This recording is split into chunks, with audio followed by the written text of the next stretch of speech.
kimnidir olib chiqib olib, bunaqa Sardor, odamlarni pulini yeyishga men qarshiman. aka, eshitda, qara, sen bilasan meni qanaqa daromad qilishimni, o'g'il. Xo'sh. Biz qo'shib bersak beramizki, Sardor, buni juda yaxshi bilasan. Xo'sh, o'shani uchun so'rayapman. Ha, o'shani aytaman. So'rayapman, rostini gapir. Po'lat rostini ayt. Qo'y. Gapir rost. Aytdim-ku. Rostini gapirsang, mana rostini gapirsang bitta she'r tashlayman hozir. Tashay aytyapman men mana. Nimani aytyapsan? Ana qilyapti dedim-ku men. Nima qilyapti? Nima qilgan? Aytdim-ku boshlatdim men. Nima qilgan? Boshlatdim. Gapir hozir mana betiga gapir. Ana olgan dedim-ku. Nimani qayda qancha olganman? Nimani qayda qancha olganman? Mana savol senga. Uyga borib olganmidim. Uyga borib berganmidim. Yo uyga kelib olganmidim. Yo nimani qayda qancha nima bergansan menga shuni ayt. Yetuba qildim men. Kesiz bollab beraman. Kesiz bollab beraman. Nimani isbotlaysan hozir? Ha, menga qara. 3 million tushadimi, 4 million tushadimi? 2 million yarmini beraman-ku, yo 1,5 million beraman-ku. Qayga berasan o'shani? Voy, sen jinnimisan, sen Po'lat, gaping anaqa to'g'ri kelmayapti. Yo, Sardor o'zi ham qotyapti. Po'lat. Yo, ro'zani kunida iymoningni yutib yuboribsan aka, bo'lmagin u, iymoningni yutib yuboribsan. Bo'lma. Kunta bo'lsang ham, qara gapimni eshitib Po'lat. Kunta bo'lsang ham, gandon bo'lsang ham bunchalik gandonligini bilmadim.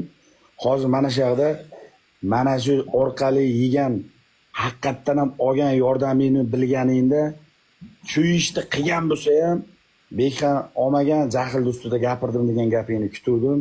Ana shu gapni gapirmaganing uchun qo'tag'imni she'r tashlayman. Ketayotganligini qo'tag'im. Samga qo'ying. Aka o'zingni eshitib non ko'rakansan. Menga qarang, Behkam. Ha, Eshityapsizmi? Men gapimni bir og'iz eshiting. eshitaman.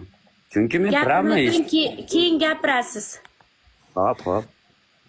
Qarang, men o'zimni o'qqa cho'qqa uraman, men yaqinlarim biladi. Meni bolam nimada? Tushunyapsizmi?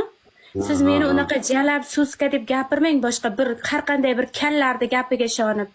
Tushundingizmi? Meni unaqa gapirmang boshqa. Men sizdan hali biror marta efirda tema qilganim yo'q. Hop. Uzr, mana aytyapman, qarang. Men o'zimni o'qqa cho'qqa uraman efirda. Lekin men hayotda bunday quchoqlab o'tirmaganman, unday yig'ib. Eshiting. Men Ro'zani o'tgan yordam beraman deganingizda men kerak emas deganman, bilasizmi? Ot, qiynalayotganingizni bilib turib aytganman shuni. Yo, men o'zimni o'qqa cho'qqa uraman efirda. Lekin men ham to'g'ri tushuning, men yolg'iz onaman. Men shuni qarab o'tiribman, qarash qiyin. Nega menga qaranglar? Yo, meni unaqa jalab deb gapirmang hammani oldida. Po'latni ham eshitaylik, Po'latni ham. O'zgan. Uka, to'g'ri aytsam bitta gap aytaymi? 2,5 ming odamning ichida aytaman. Asam o'ynab qoldi, to'g'ri. Hozir noto'g'ri ish qildim-ku. Hali bitta ko'tarildingiz-a, esingizda bormi? Esingizda bormi? Gaplashdik. Yordam qilinsan, yordam qilmadingiz. Achchig'im shundan chiqib qoldi-ku, lekin uzr-u, lekin o'shani achchig'im chiqib qoldi, keyin men onamni so'kkan ekansiz. Onamni turyo'qal. Sen onasini sikkansan degan, onasini sikkanga padasha qilmaylar degan ekansiz. Esingizda bo'lsa videolar kelyapti. O'sha degan ekansiz. O'shaning uchun men mashina qildim-ku. Agar tuhmat yomon bo'lar ekan, ko'rdingizmi? Qalay bo'lar ekan endi? Onani o'tda qo'shmay gapirma, men sizning uylaringizga qo'shgan yo'q-ku. Yo'q, hop, tuhmat qani bitta aka, men sizga tuhmat qilmaganman. Shu o'zingiz qaydadir ana. Xo'p, bexayrga qarab turing. Onani